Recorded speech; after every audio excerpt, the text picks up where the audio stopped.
This is AV SuperFriends Off the Rails, an almost regularly scheduled open discussion on audio and video in higher education. We'll sound off about our most brilliant ideas, our dumbest mistakes, and everything in between. And because this conversation will almost certainly go off the rails at some point, we'll end up covering just about everything else. And now, the AV SuperFriends. For December 16th, 2022, with the AV SuperFriends Off the Rails. Welcome back, everybody. Time for another Friday afternoon podcast adventure with the AV SuperFriends. My name is Chris Dector. I'm joined today by Jamie, Mark, Rachel, Larry, and Justin. And on today's show, we're going to discuss designing systems based on expected lifecycle rather than capability. We're going to talk about managing expectations, that is to say, what a technology does and doesn't do. But first, it's the AV news. It's news. So this article, let me get the link up here. This article, believe it or not, comes from Apple, your favorite purveyors of fruit-based products. Mm-hmm. And this one, which I initially saw the announcement on this, a couple days ago or weeks ago, whenever it was, and ignored it because it did not, I didn't pay any attention to it. So kudos to their terrible, terrible marketing. So Apple has released an application called Freeform, which I thought was just yet another whiteboarding app until everybody else here started yelling at me about what it actually is. So I'm going to hand this off to others and explain what the hell is Apple Freeform and why should we care? Yeah, but you're not wrong. No, I mean, you're just not right either. Yeah, it is just another whiteboarding app, but in typical Apple style. If it were the first whiteboarding app, there would be no other whiteboarding apps. Yeah. That's the one. And so, and if it were just that, I'd say it's not news. The problem is it's baked into the update, and it has this little bit of collaboration stuff, just enough to make everybody who's listening and us here make our lives miserable because somebody's going to want to use it in a classroom. It's like every Apple product that doesn't work. This could be a giant pain in your ass in the near future. Kind of like when they started making Apple TV and AirPlay before we started enterprise ready. Yeah. Back up and explain what it is. Because again, I thought it was just yet another straight up whiteboard, which they already had built in with their notes thing or whatever. Which it does. I don't know. You have that. You get. But what is this? It's like the infinite whiteboard that a lot of people can collaborate together on, complete with video and other features to make your life annoying. Yep. If you are a fan of Mural, yes, it is very similar in nature to Mural, meaning that you can bring in all different kinds of assets. You can have in all different kinds of simultaneous collaborators. Plus, you have that comfort factor of being able to use your Apple touchscreen that you're familiar with, your iPad, your Mac, and your Apple Pen, which for a lot of people is going to make the process of using this whiteboard a lot more naturalistic. People like that. So people are going to think, even though it is essentially, Chris, another whiteboard, that it's the whiteboard because it's the one that does all the things that they want it to do in the comfort of their iPad. And because of that, they're going to want to use it in professional contexts. Now, like people who know me know I'm a Mural stan. I think it's an excellent tool for collaborating with lots of remote people. The barrier to entry is very low. You can invite people who don't have a specific device or who don't have a Mural account into Mural. Sorry, I'm Appalachian. Yes. It comes out when I try to say that word. No, I'm making a reference because we're going to come back to that point, inviting other people. So for with other devices, that's the tricky. It's very open, but I will say that the constraint that you have to be on like an actual computer to really use it fully. Compute? On a computer. You mean compute? Yeah, sorry. If you will, does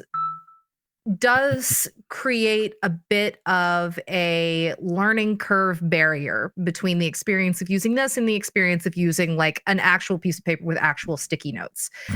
This is obviously a much more locked down system, but I think the barriers to usage are lower because it feels more like using physical paper. Yeah, and the idea that if you were all in one room and you had a whiteboard session of some sort and everybody's up there drawing with their whiteboard, and then the beauty here is that you can just drag and click and regroup things live as they're going, and you can bring in the video participants. it really does kind of bring in all the little nice things we like about these other ones. Like, what was the Google one? Jamboard? Jam session. Jamboard. Jamboard, Yeah, jam and then you session. had these other ones. It just kind of brings them all together. And yes, they're late to the party, but maybe they had an ecosystem that might work. It's also it's based on iCloud and the web base, so it's all perpetually linked. To me, through that's the internet. worst part of it. It is. It's That's the everything part you that's gonna want kill and none us. of the stuff you need, right? And so and you need that enterprise piece of it, and that part is what makes it kind of. So you have to have an Apple account to use this. Is that correct? Yes, So all your you have to contacts and It's an stuff are Apple pulling account, from but an that. Apple device, right? It has to be Apple device with the latest software. 16.2. So And if then- you're like my, there's certain computers out there that look. I have Apple computers. They're 10 years old, still running every day. Never going to work. My phone won't work because it won't run this thing. But that's fine, as long as it's fine as long as you're in that little atmosphere. But I think the missing point here from Apple is that where their market's going to run into a wall. Yeah. Because they can't put it into classrooms, they can't put it into schools, they can't put it into. Unless you're Because- Justin, because Unless he's you're pointing Justin at at himself. Western Kentucky, he's I'm gonna telling you, he's running it out. The solution is you just get a manager for all Apple devices like Mosel. And so we've been supporting Apple TVs on our campus, and they're managed, and this wouldn't be that much of a disruptor for us. Well, but But with you the have to have a iCloud- unique. with the unique iCloud accounts, with the No. unique. Mosel takes over the iCloud accounts, and they are now managed by WKU. That's how that works. So WKU is taking over everybody's Apple ID. So Period. How is about that a just- thing? How would that work for about- students, though? I don't know. Yes, those are they're doing it. their own university devices, right? They're So their if own it's device. if it's Jamie's personal iPad, am I Right. going to be able to share with the lectern's personal Mac Mini? Those are the Yes. questions we're going to have to answer Because because you can do it today. If you can do it today at WKU, then you can do it tomorrow at WKU. but we don't know. And so those are the answers. The people are going to ask about these things. And then how do you bring in Chromebooks? How do you bring in Windows? How do you bring in I No. know. But just like when we first got Apple AirPlay, remember? And they said, Apple TV gets AirPlay only if you have X, Y, and Z. Go back 10 years, not with the stupid management thing. No. When it first came out, we were all pissed off because it works as long as you only have Apple. Or AirParrot or something like that Yeah. worked around it. Workarounds came in, and then the management software helped. But this is the same kind of deal, and I like it. I think it's cool. I think it's a disruption. I think it's going to be a major pain in our neck. We'll see. I'm going to go back to my usual student preference will drive outcomes.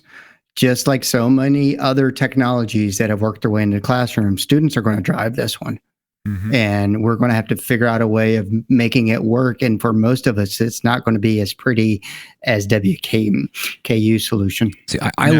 like the conspiracy side of it, where students will just have this running for all the people who have it, and there'll just be one giant infinite notes for all the classes that will not be associated with any of the actual university stuff. They'll have on all of their phones shared as a session together. It's beautiful. Yeah. And sharing the class through somebody's iPhone, and It'll all of a sudden it's out there. it'll I love it. 100% bypass the LMSs, Yep. and it's great for them. I Yeah. mean, if they're learning, but oh boy, They're for IT, collaborating. yeah, They for are IT, collaborating. Well, or I even mean, businesses, because this is going to live on Apple's the iCloud servers, right? So businesses are going to start looking at this, going, "Wait a minute, you're whiteboarding our projected projects, and it's being stored where?" Yep. I think that this is a good conversation for a future off the rails. This whole topic of like we're putting all of our audio and all of our video where, kind of the death of hard copy storage, because I think that what we're seeing right now, even like in the consumer world, with content that people thought they had just suddenly disappearing off of platforms, off of the whole ass internet. It's really Because weird turns that out they never owned it. I bought an think- iTunes movie and now I don't have it anymore. Yeah. Yeah. I think that is going to I don't actually feel good about making this prediction. I wonder if that is going to make people think again about the value of hard copies and local storage. I don't think so. Just like, Yeah. nope. Well, Because that's why I people walked are it back just oblivious mid-sentence. to Like, it. Path of least resistance in Yeah, the right cloud. now. The cloud is easy. It's a button. Look, it's already there. Done. But Until don't you the think that, cloud like- falls and breaks, then people are going to still rely on that floating cloud up there. Yeah. But don't you think that like Westworld disappearing forever is going to sort of wake people up to the fact that things that are in the cloud are not things that they actually have? I don't know. Like, Not there's a until lot it of happens to stupid them, and people even out then there. they won't. Yeah, I think this pick is up on one it. of those, and we've seen this phenomenon. We've talked about it here with Bitcoins and everything else. Is that we're oblivious to it until it bites us in the ass, right? Yeah. For instance, like, oh, I have a smart garage door opener. I just use my app. Oh, wait, Until your garage door keeps opening. somebody and closing at else midnight. can use Somebody that else app got too. And I think where it will bite somebody is something important will be done between a couple people in one of these impromptu sessions that'll have some content that will be highly valuable to some organization. And they'll be like, wait a minute, you were working on what project between the two of you at what location? And it's where? Just like kind of said that.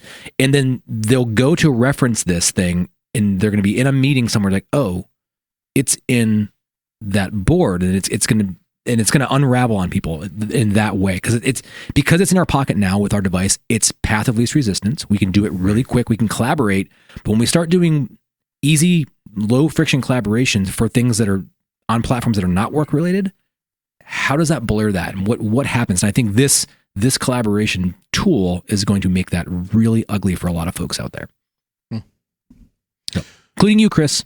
Because you are the quintessential Apple fanboy. Yeah, apparently I knew all about this thing. He that put they his goggles announced. on and he was ready to go. Yeah, Chris is going to have this in Apple goggles. So It'll be in my Apple goggles. They'll be collaborating. That's in coming. There. So, yeah, never gonna freaking happen. All right. So any last thoughts on this? What I thought was only a whiteboard app, but apparently is a harbinger of things to come. we'll go to a commercial here. No, let's do a commercial instead. Hey y'all, I've got this new show I got to tell you about. It's called AVSF Live. That's LIVE exclamation point. First off, all you need to do is go to avsf.live.live, not .com, not .net, but .live. Yes, it's a website, does work. We're going to try out this new live video thing. It's probably going to go over like a hair in a biscuit. You got to check it out. Come to the tweeters and look us up on LinkedIn to find out more information. We'll see y'all soon.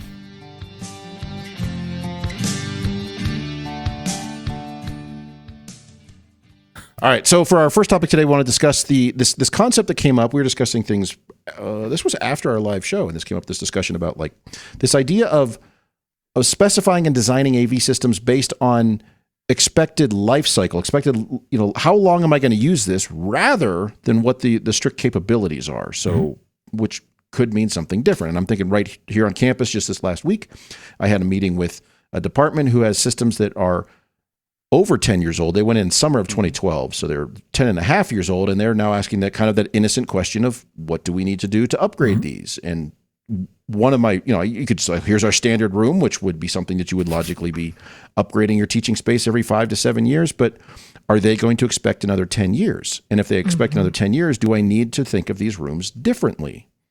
And Mark, you brought up this concept of like just rethinking how we initially specify and even think about these systems. So what are you seeing as far as that longevity and life cycle, rather than strictly based on that needs and tasks analysis and what they want to accomplish and what the room can do?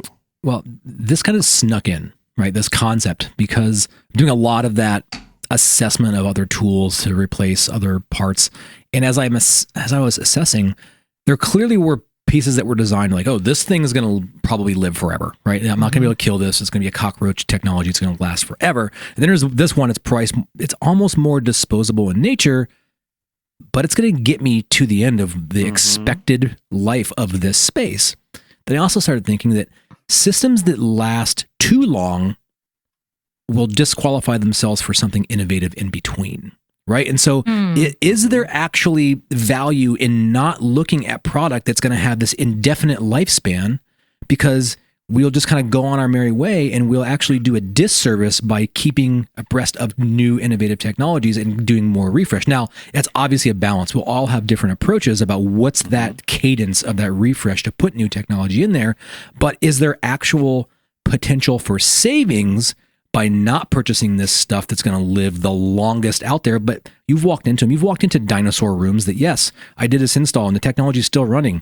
Thank God there's VGA in here. I'm going to need that right now. Like, can we kind of get out of that modality and thinking that I want something to install one time and last forever? Is that an outdated way of thinking? Yeah, and I think, for personally, this really, my personal system, I have an ATM Mini, right? A Blackmagic thing. This is a great device. I've been running it nonstop 24/7 for 2 years now. And then it started overheating and dying. And it's like, I don't even know if I want to put an RMA in, because it was only $300. Yeah. It lasted 2 years. And it was a fantastic device for $300 for 2 years. But I got to say, the recent updates, like the SDI version and some of these new versions, they're $400 or $300. Ooh, breaking the bank. And it's almost easier just to get the new one, get the better chipset, get the better thing. Better. That's a quotation, right? That's a... And they can't see your air quotes on the audio recording. And move on. Yeah, my air Explain them to them. So my air quotes. Better, say air quote and air quote. Quotes. Yeah. And so it really kind of drove that in. It's going, actually, that's all I expected out of this thing. Right. I bought a $300 device. It got me 2 years. And in a lot of places, that's more than enough for that kind of device. A video USB capture device. Now, it does a bunch of other things, but let's simplify this. But because it actually is disposable in nature, one, you're not out like this massive amount of money, but now you can capitalize on the next iteration of that, right? And so you can get that next innovation because you're not pot committed to this thing that you're like, it's going to last me 25 years before I have to go in there again. So I had this argument, or not argument, I had this discussion with my peer yesterday or 2 days ago. There's a company out there that's making USB video capture device right now, and they want $3,000 for it. It's not Apple. No. It might have a Ron somewhere in the name. And I go, for $3,000 to get one input in to USB, I could buy 15. It's of 4K the Blackmagics. though. Yeah. Oh, I it's 4K. don't care. And but this now, the DSP, Chris and I were talking the other day. We still have AudioFlexes running out there. And they're just now 10, 12, 15 years old. They're just now getting to the point going, you know what? It's probably time. Yeah, that's the kind of thing that I love, longevity. But these little piddly shit, just get rid of it. This is something that that my friend and colleague Stephen Haywood said to me many times. When you're speccing out gear for a room, don't future-proof. I mean, like visual audio medium, raise your hand if you love the term future-proofing and think it's a useful idea.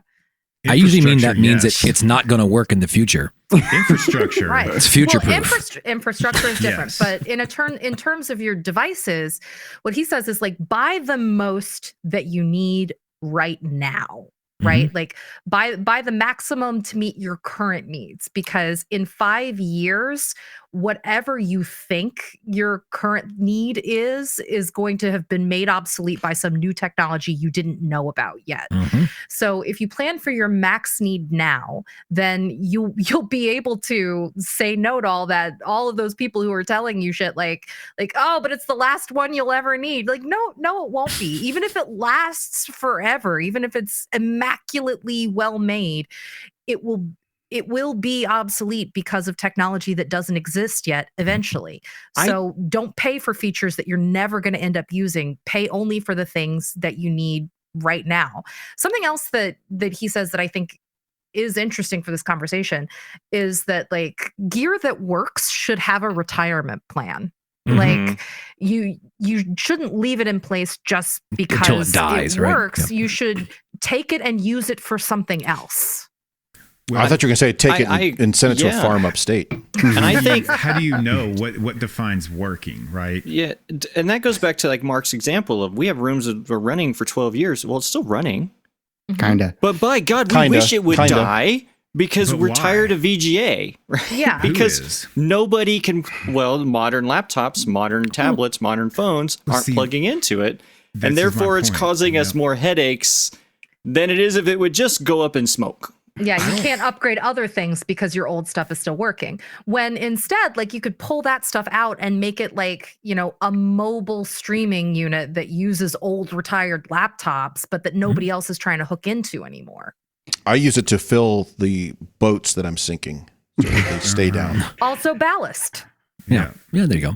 I think there's a happy medium here because at first, I have the 8-year life cycle. I probably have the largest life cycle here, and that's for standard classrooms 10, across campus. No, we're 10. Never mind. So I have that. And for conference rooms, I was like, yeah, that Blackmagic would be a cheaper solution.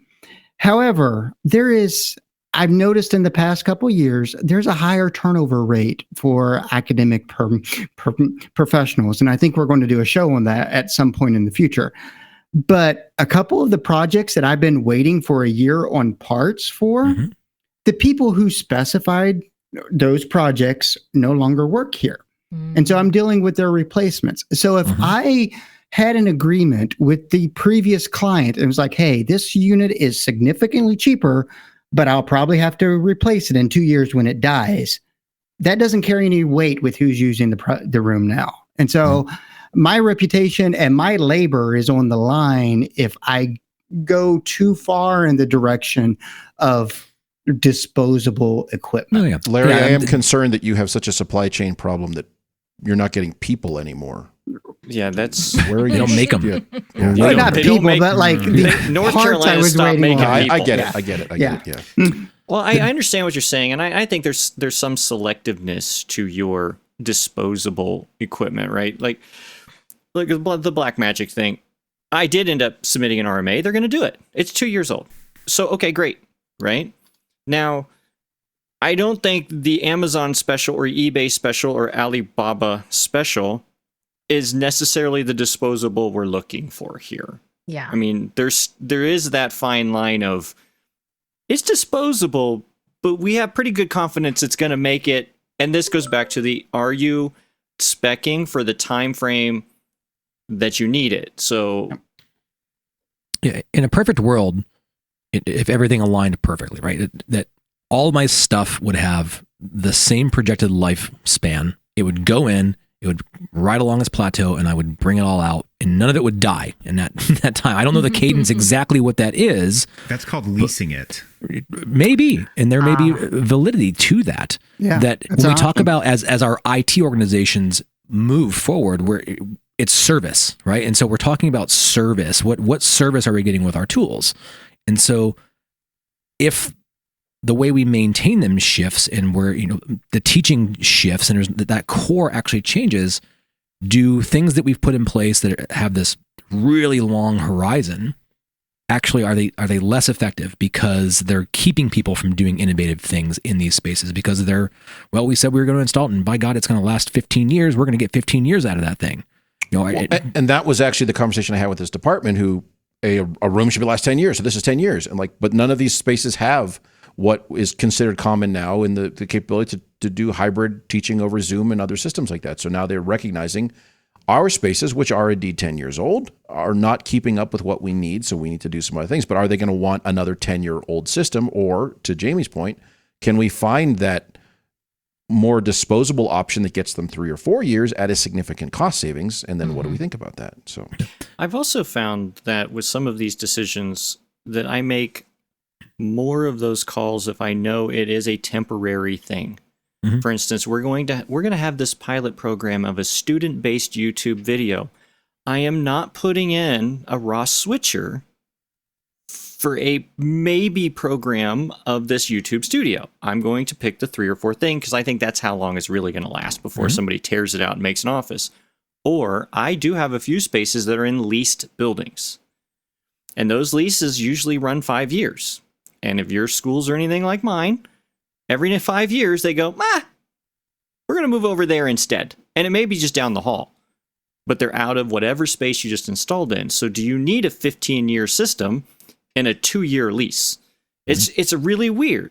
So those are things where I think about that is this going to make it the next 3 years? Because what am I going to do after that when it's given back to the corporation we leased it from? I'm confused by this whole conversation because I have no idea where WKU stands in this.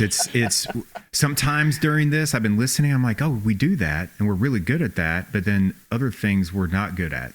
We just let stuff die. So if we go back and think about the reality of this, what triggers us to replace things?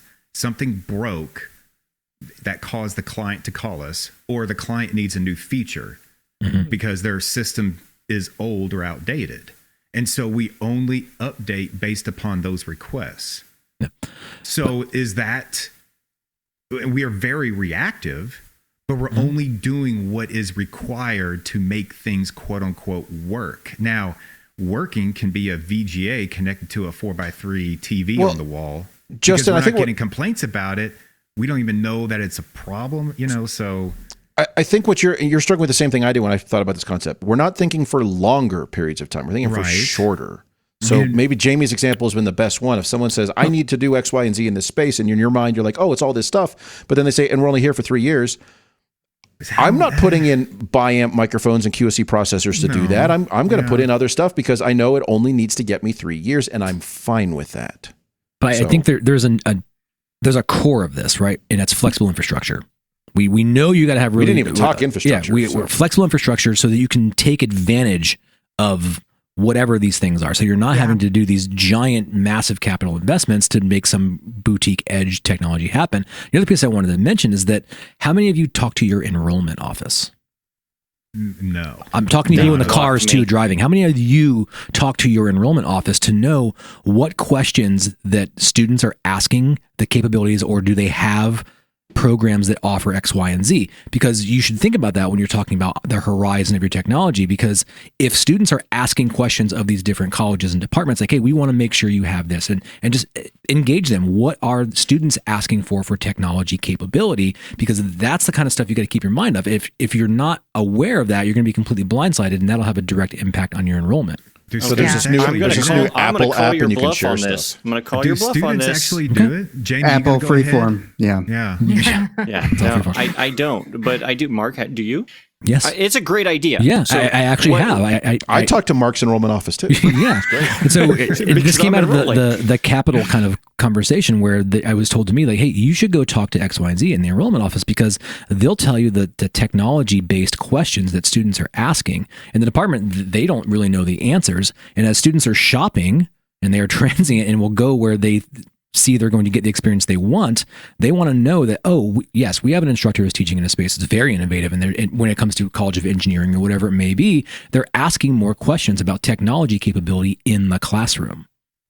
And so if you're committed to building this dinosaur that's going to last forever, are you being agile enough to actually adapt to those questions? See, we fit perfectly in that because we just replace things as it breaks or when new needs happen, and we're very reactive again. So if student gets there, we need to do these things. Teacher agrees. Teacher puts in request. We do said shit, right? But then you only hear from the students who get there. You don't hear from the students who were thinking about attending WKU but decided not to because they wanted someplace with a more sophisticated campus. I want to know the students, the percentage of students that say, hey, enrollment office, what is your technology in this engineering space? Because I know when I was a student, I never even thought about that. It's a really hard metric to capture. Like how, like it could be different at Oregon State than at WKU. Like well, I wonder if there's market research on this. Like there is. Yeah. Like, are there what can we know about what high school students, graduate students, transfer students, et cetera, are expecting and looking for? So, Larry, I would be curious about that. Oh no, I was just kind of agreeing. I was thinking back to my college experience.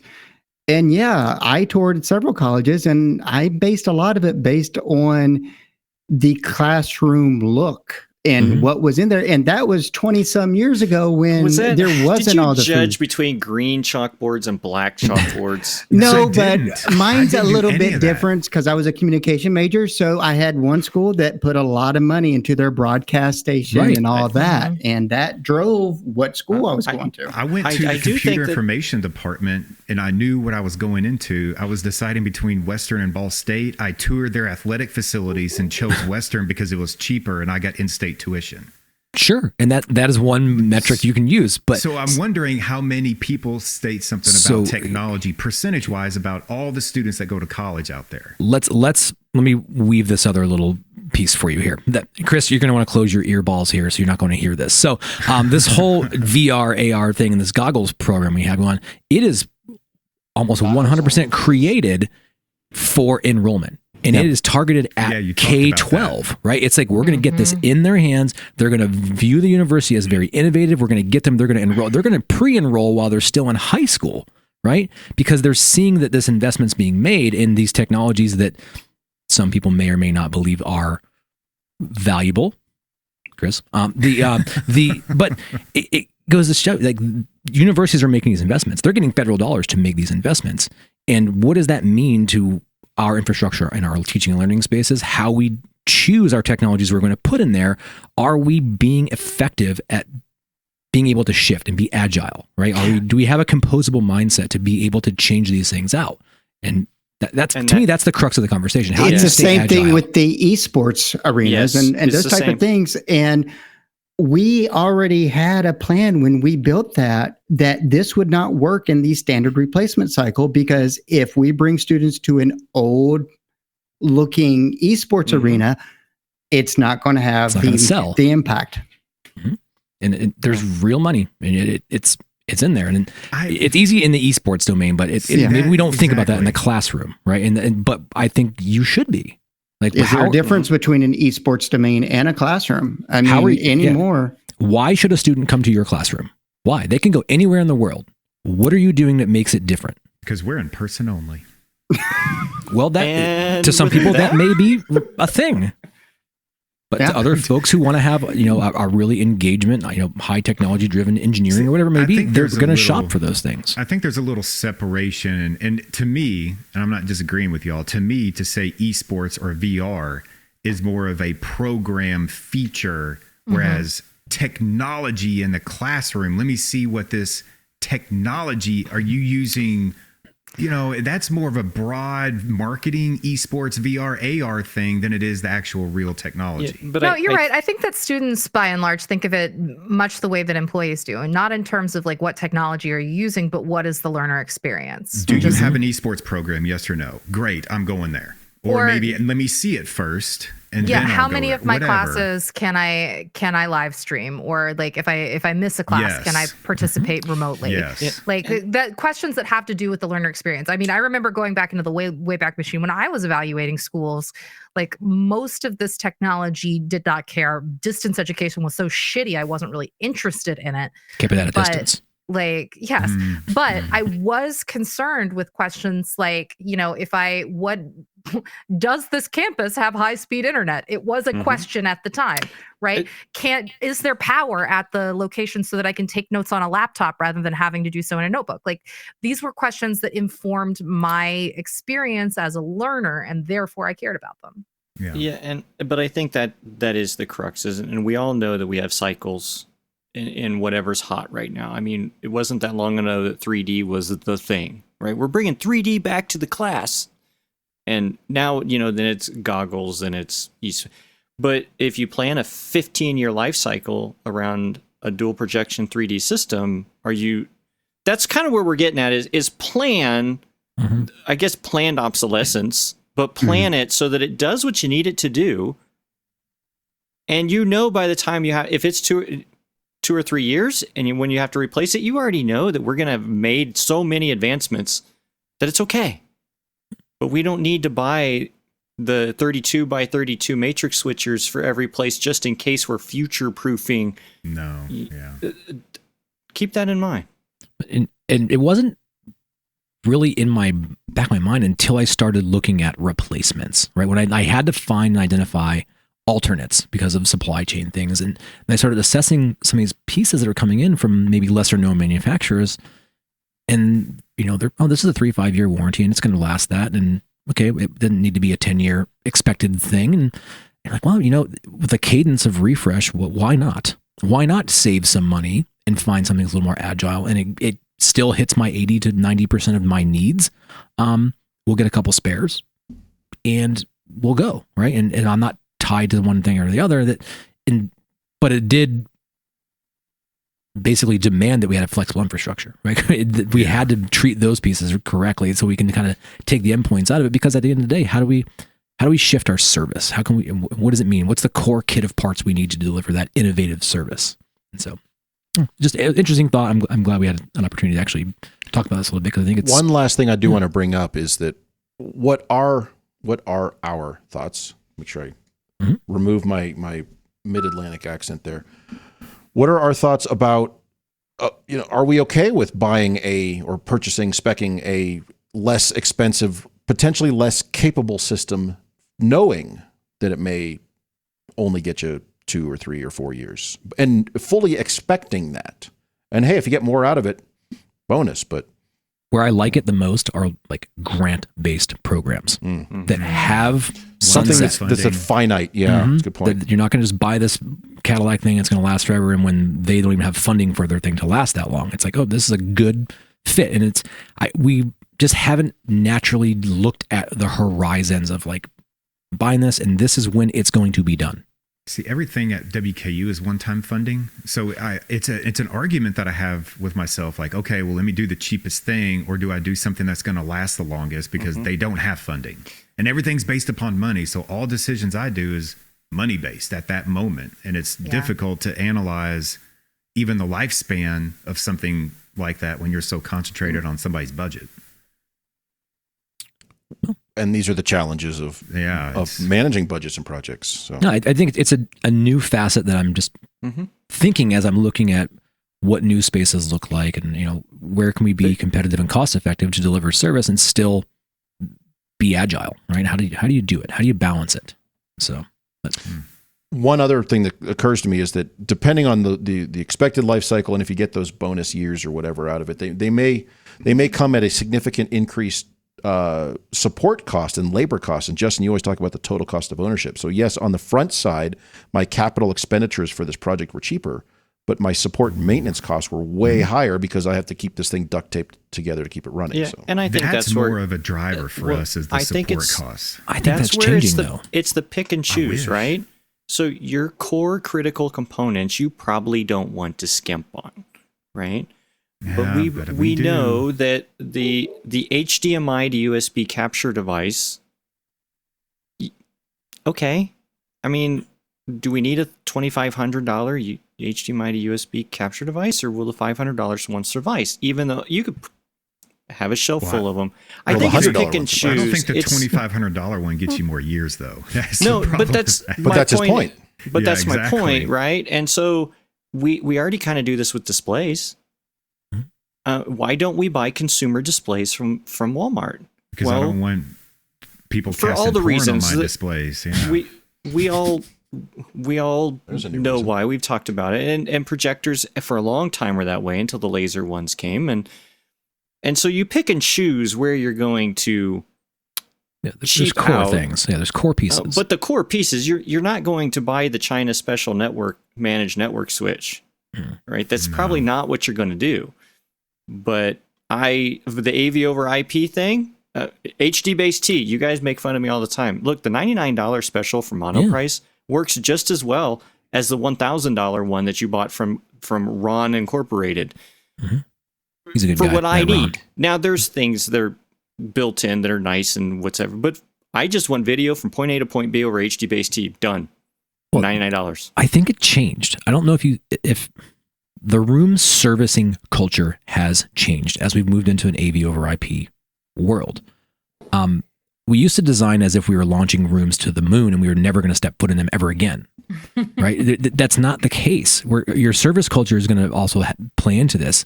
If you're out there being proactive, you're doing the things, you're doing checks weekly, monthly, whatever that is, and your primary connector is cat connector and we're not having these boutique weird big boxes that have all these proprietary connectors on it, is it that far-fetched to be able to swap out an encoder with a cat and a HDMI cable?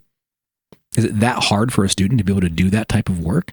You're not having to replace the whole engine on this race car. It's component, right? And it's just like a cable swap at this point. Like, I just don't think it's as complicated as it once was. And we designed to shut this rack down, lock it. Hopefully it lasts and it gets to the moon, guys, because we're never going to step foot in here again. But I just don't think that's the way it is now. Yeah, and we did that based upon how easy something was to integrate. It was really easy to integrate an NPS and a Crestron button touch panel and Crestron this and Crestron scalar Cs everywhere and everything's Crestron ecosystem. And now, you try to design based upon, lowest cost possible, but also the least number of boxes, and you start breaking all those up. So you're not shopping for that refrigerator with a built-in microwave with a built-in oven and a side toilet. Right. The pizza, it's got to have the pizza. Whoa. That's weird. You can get a toilet on your beer fridge? Yeah, exactly. So you buy those on eBay for $5.99, by the way.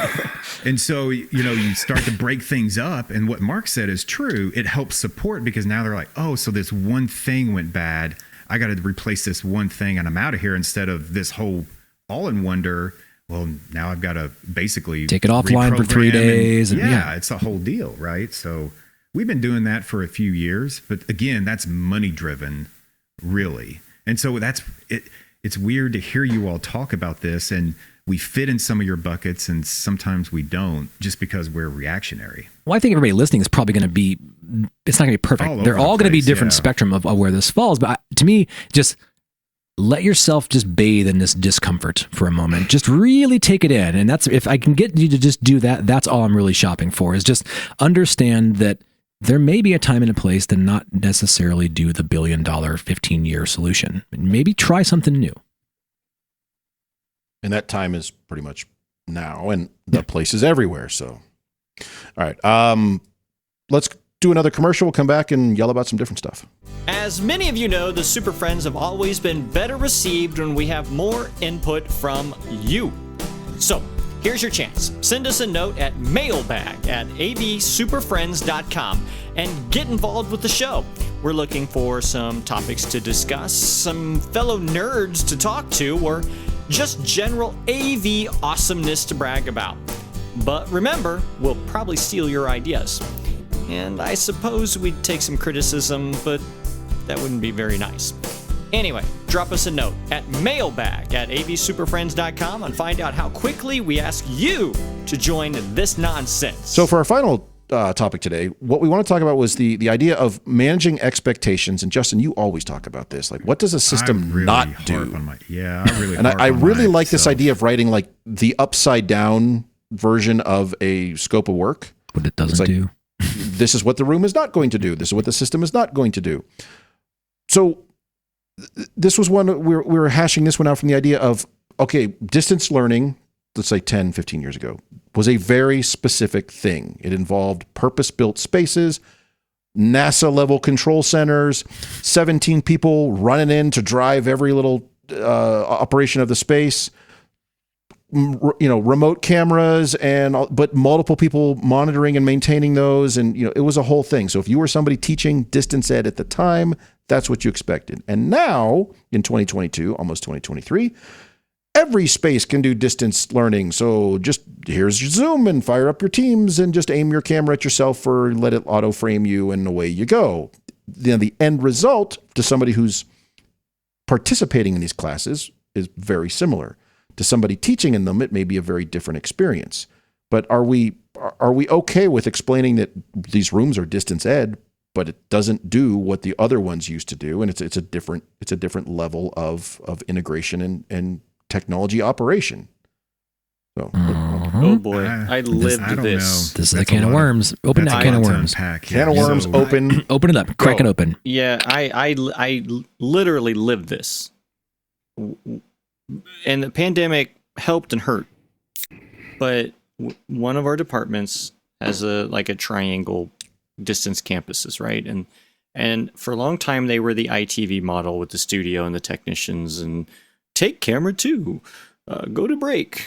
And then we transferred them more into, it was still more technician driven, still ITV-ish with codecs. Mm-hmm. And we started giving the instructors a little more responsibility. Like they had to start their own call.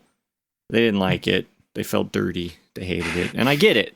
I really do. I want to empathize with them. But then came a point where there was some funding crunches and we couldn't really provide the technical director that they anticipated for the instructors. And we were shifting to software-based recording and distribution, Zoom for now. And so we said, well, look, this really isn't the instructor to take advantage of the fact that the recording automatically goes to their Canvas, Panopto, blah, blah, blah, blah. It just automatically goes. They have to log in. And since they have to log in, they can go ahead and kick off the Zoom call. It's just hit go. That's too much. That's too much to ask. After that, it just happens. I've got the solution for you, Jamie. I fixed everything. Just stop it. No, don't even mention it. We know where you're going. So it's fixed. One of the fix you. One of the pushbacks that we received, it was in that transition from, yes, I can do it myself, but I prefer to have the technician do it. And so I am willing to jump through extra hoops to move recordings from one account to another and do all this stuff so that a technician will change the camera view that I really don't ever want to see the students anyway. It was a really interesting thing. And the leadership was the ones driving you're going to kind of take ownership of your class. And if they went to anywhere else, some of these faculty members do teach in non-technician driven rooms, and they do it all the time. Mm-hmm. But because there was an option for a technician, they were more obstinate, more stubborn about making that change. I think the next iteration of faculty won't even care. But it was going back to this comment, it was that breaking that mold of yes, we understand it's a little bit more that you have to do than teaching. And driving cameras. Look, we just did the live show last week, and being a talent and being a technical director is hard. And I kind of know what I'm doing, and it's difficult. It's frustrating. Mm-hmm. I want to understand that, but this kind of same deal, man. I mean, breaking them out of that mindset is really hard. Zoom rooms. But you got it in anyway. It's not the answer. Zoom rooms. So I think there's a different angle of this. Wrong question, man. Yeah, there's a different angle. Saying that, but they need to shut up. Yeah. I'll tell you, they nixed Zoom rooms. They looked at it, they beta drove it, and they said absolutely not. Mm-hmm. And moved on. So there's that. This is the inside out version. Like you have this faculty empathy, and I 100% align with you with this, Jamie. Is that those who had ITV models, fast forward, were forced through, and here they are. Like, wait, why am I single-handing this now? That wasn't my agreement with the university. I was teaching this distance education ITV based classroom, and you just put me in this other room that's self-service. And so that just happened. Like they were just kind of rug pulled and good luck, go. But the perspective I want to kind of think about is the registrar's perspective. Do they understand true capability, outcome, and experiences of technology? They see, oh, it has a camera, it has microphones. Shit, that's distance education. We're done, right? And so we know that's not the case. But do we engage and have those conversations that there actually is the correct way to do a true distance education, engaging syllabus and deliver that? Versus just a camera at the back of the room with a couple microphones hung in the ceiling. To them, they're like, well, we spent the money. We have distance education everywhere now. But do they really understand the nuance? Do they get that? So on our campus, they have this complete separation. So we call our Zoom rooms IVS rooms. Our old department name was IVS. But if a classroom has a camera and microphone, they don't see that as distance education. That when they say distance education, oh, you mean the IVS rooms that we have everywhere? Mm-hmm. You know, the Zoom rooms? Yeah. So we've actually been tasked to try to recreate that experience of old ITV model. Mm-hmm. And really the closest we got was just kicking off the Zoom session automatically because it was a Zoom room. Now the experience is terrible, but Guess what? They don't have to push a button when they walk into the room. Great. Did we solve a problem?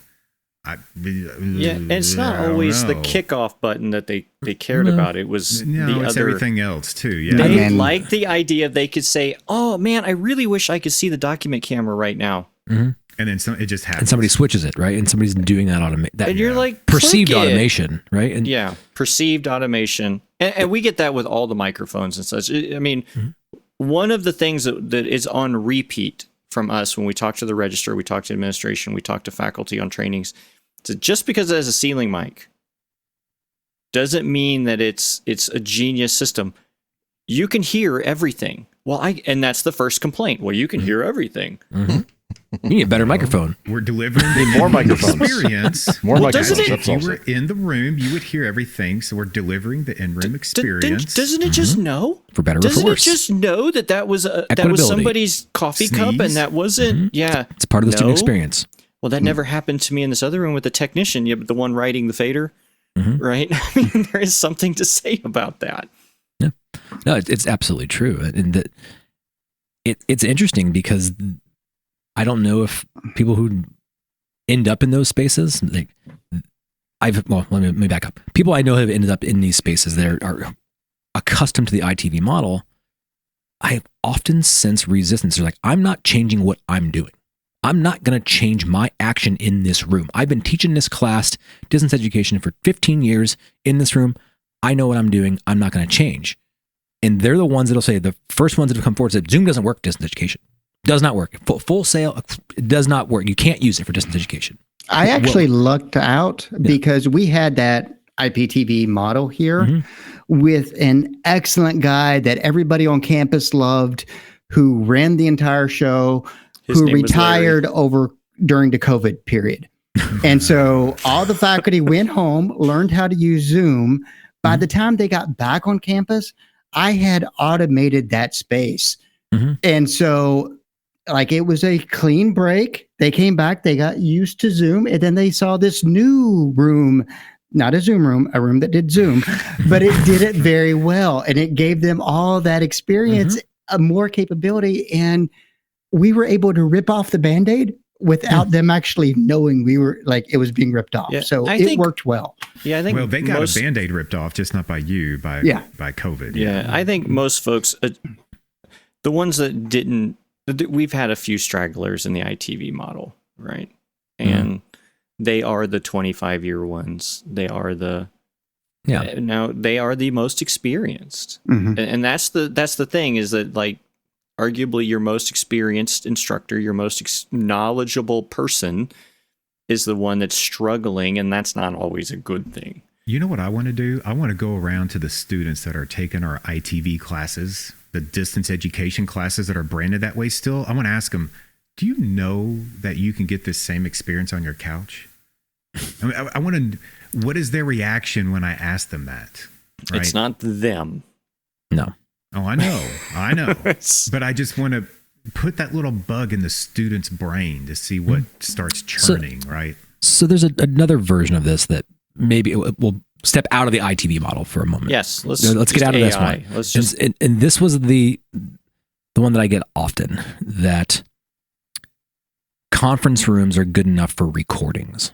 There's a camera in there. There's microphones in there. Why can't I go into that conference room and make a quality recording? What's going on with that? You mean why are my earbud or my AirPods not good enough for? No. Like in a room that has collaborative technology, why can't a C-suite executive go in there and do a holiday Christmas card? What to the people that are like, we just spent the money, we bought cameras, microphones, and why are you telling me that I can't use that for that outcome? Well, they can. What are you thinking they want for the end result? No, if we talk about brand management, it is not.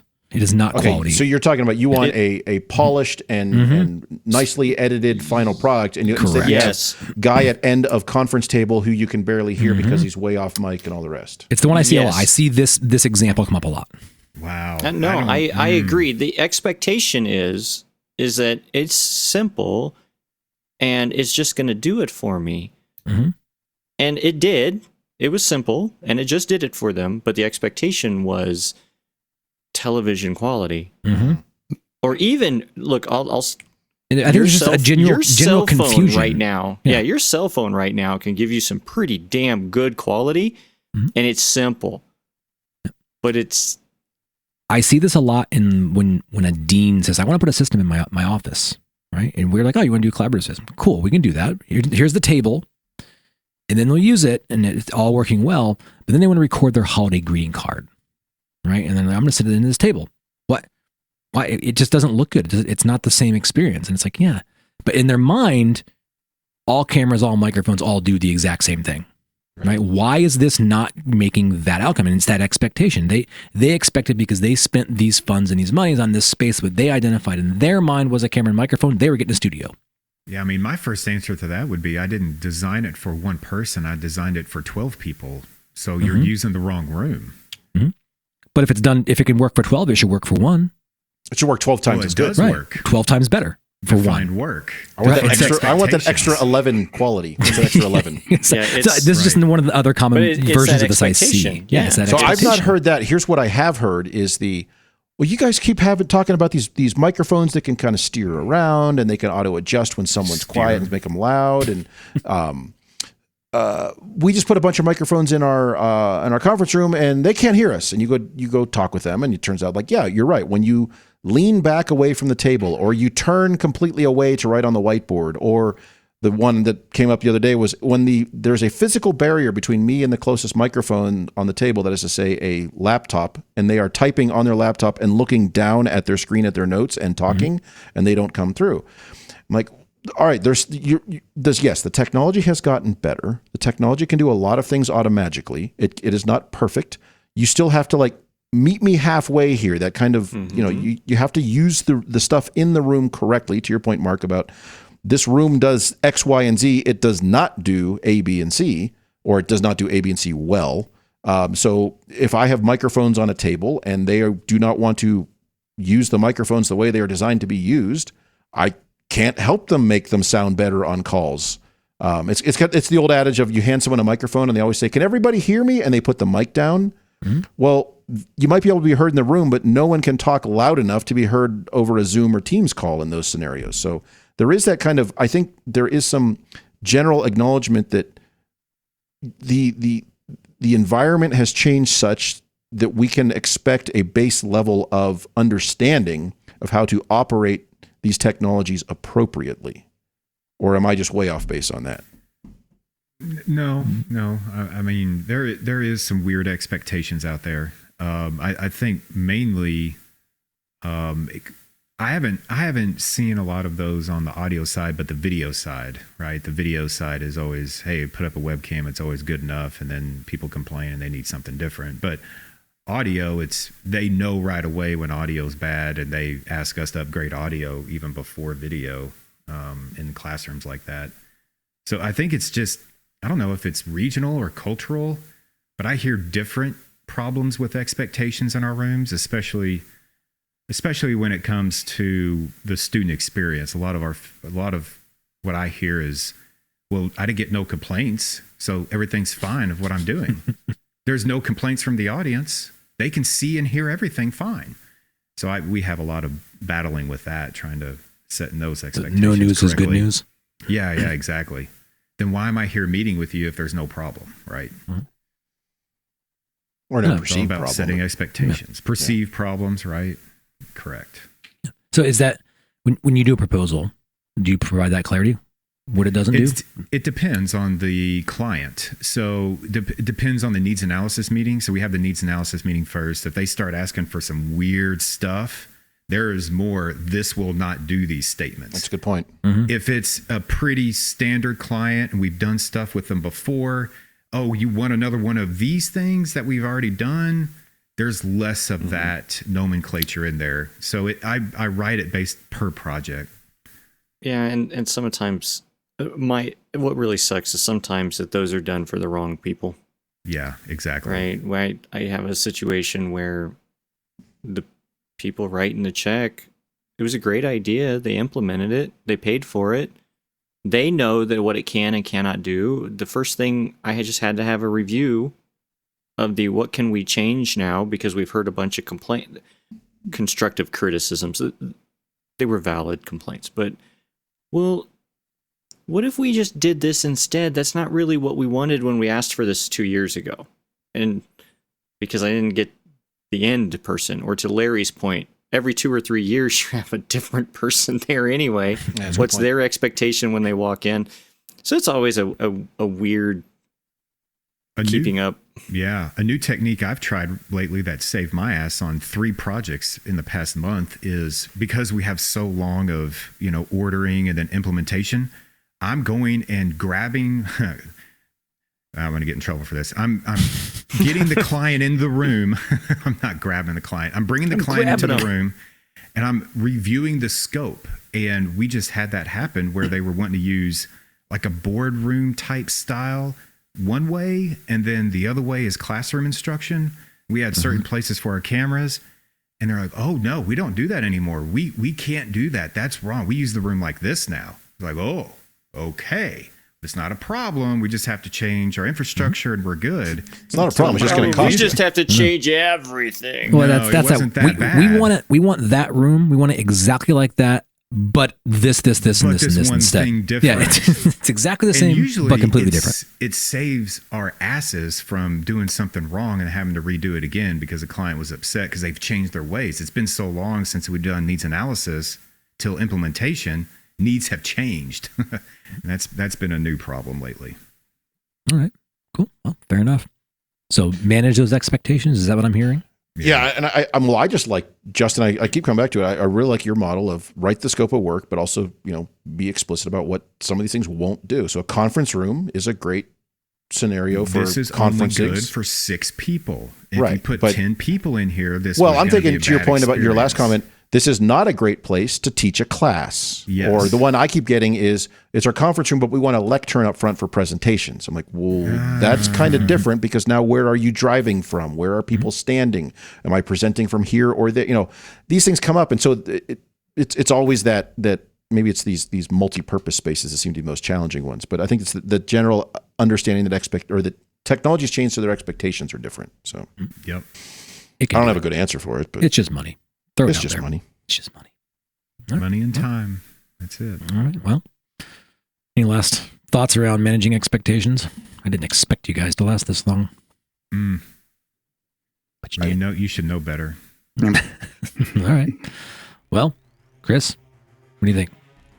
I think we've done an entire show, and we'll roll out from here, and we'll see y'all after the new year with a whole bunch more shows. Happy New Year, everybody. We got new stuff coming. Happy holidays and Happy New Year. I'm going to reuse the same stuff as last year, but we'll make it work. Goggles. Just play our shows again. Yeah, On don't demand. tell them. Oh. Playing back at a different speed. They're newer. This See you was guys. actually a rerun. Well, we've managed to ruin yet another episode of AV Super Friends Off the Rails. You can contact us with questions, topic ideas, or general complaints at mailbag@avsuperfriends.com. If you complain loud enough, we might just invite you on the show.